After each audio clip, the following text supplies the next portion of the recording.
بسم اللہ الرحمن الرحیم۔ شروع اللہ کے نام سے جو بڑا مہربان نہایت رحم والا ہے۔ السلام علیکم۔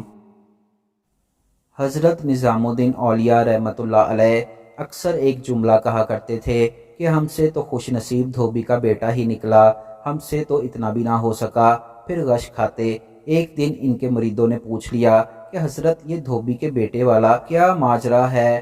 آپ رحمۃ اللہ علیہ کہنے لگے، ایک دھوبی کے پاس محل سے کپڑے دھلنے کے لیے آتے تھے اور وہ میاں بیوی کے کپڑے دھو کر ان کی تہ لگا کر محل میں واپس پہنچا دیا کرتا تھا۔ ان کا ایک بیٹا بھی تھا، جب وہ جوان ہوا تو اپنے ماں باپ کے ساتھ کام کرنے لگا۔ کپڑوں میں شہزادی کے کپڑے بھی تھے جن کو دھوتے دھوتے وہ شہزادی کے نادیدہ عشق میں مبتلا ہو گیا۔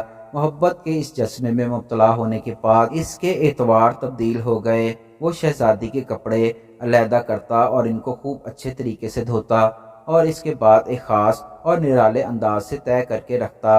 اسی طرح یہ سلسلہ چلتا رہا۔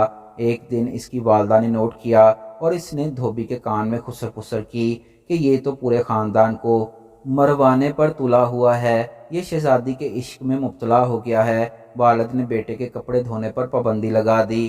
ادھر جب تک لڑکا محبت کے زیر اثر کوئی خدمت بجا لاتا تھا تو محبت کا بخار نکلتا رہتا تھا، مگر جب وہ اس خدمت سے ہٹایا گیا تو لڑکا بیمار پڑ گیا اور چند دن کے بعد فوت ہو گیا۔ دوسری طرف جب کپڑوں کی تہ بندی اور دھونے کا انداز بدلا تو شہزادی نے دھوبن کو بلا بھیجا اور پوچھا، میرے کپڑوں کو کون دھوتا ہے؟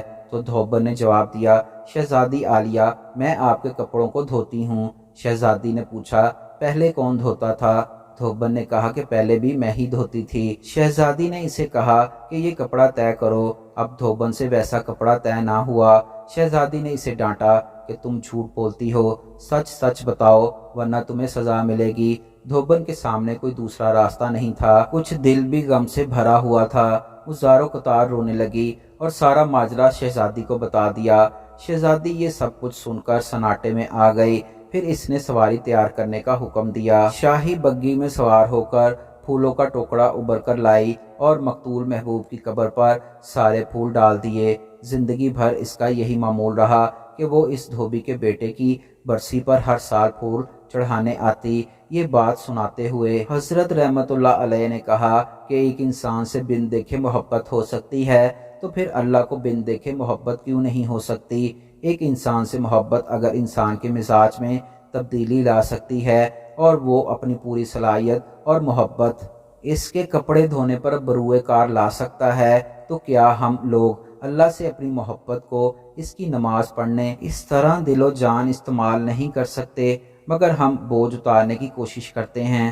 اگر شہزادی محبت سے طے شدہ کپڑوں کے انداز کو پہچان سکتی ہے تو کیا رب کریم جل جلالہ محبت سے پڑھی گئی نماز اور پیچھا چھڑانے والی نماز کو سمجھنے سے عاجز ہے؟ حضرت نظام الدین اولیاء رحمۃ اللہ علیہ پھر فرماتے ہیں، وہ دھوبی کا بچہ اس وجہ سے کامیاب ہے کہ اس کی محبت کو قبول کر لیا گیا، جبکہ ہمارے انجام کا کوئی پتہ نہیں، قبول ہوگی یا منہ پر مار دی جائے گی۔